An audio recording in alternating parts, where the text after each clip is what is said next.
question I get every single day is, when is the market going to crash?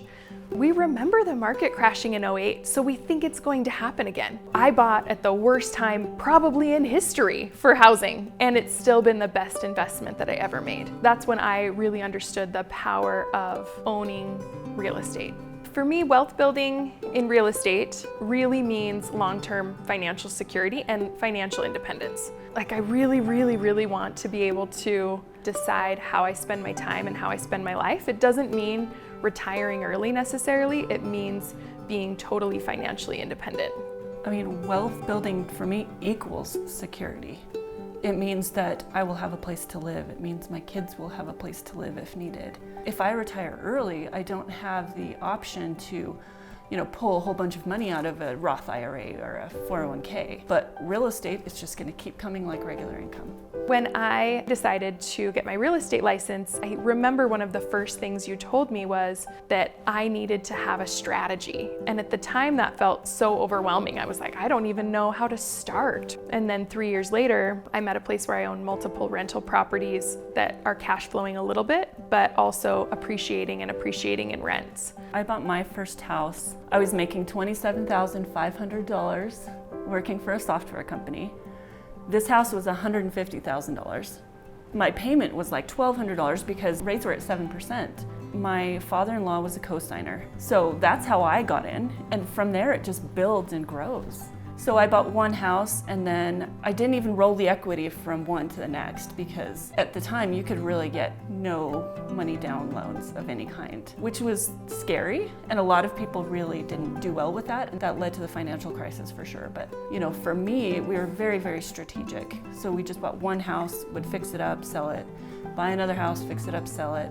If I hadn't owned those properties, I would have been bankrupt in 2008.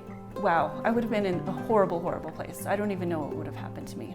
But because I own several rental properties, I was able to sell them. Yeah, and it's interesting, a lot of people would think of that as, oh, she had to sell all those properties, so that's a failure. But really it was, I got to. You got to, right. Yeah. Wow, I'm just so grateful that I had that option.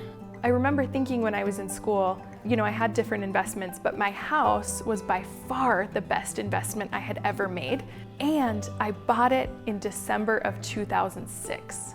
Yeah. So I bought it at the top. Like 2 or 3 months later, I remember being in a panic, and I was young. I was able to get roommates, hang on to it, instead of selling it. The loss only counts when you sell at a loss. Because I held on to that, it's now, I think, tripled in value from what I paid for it originally. We had put $50,000 down as a down payment. We had gifted funds.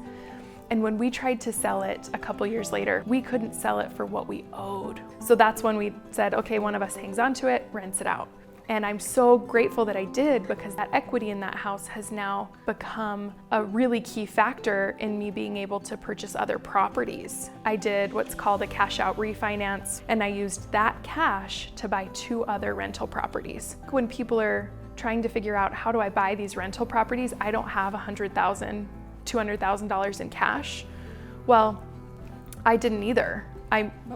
Most of us don't. We're not sitting on that kind of cash. But if you can get into the market really at any time and then wait for that equity to build up, then you've got a powerful cash vessel. I think what's more likely in this market is that we're heading into a hyperinflationary period. And one of the best hedges against hyperinflation is purchasing hard assets. And a hard asset that's a great, easy to understand is real estate. I'm not afraid of purchasing homes right now. I don't think there's going to be any kind of a crash. It just doesn't make sense. And people don't appreciate nor look back at history.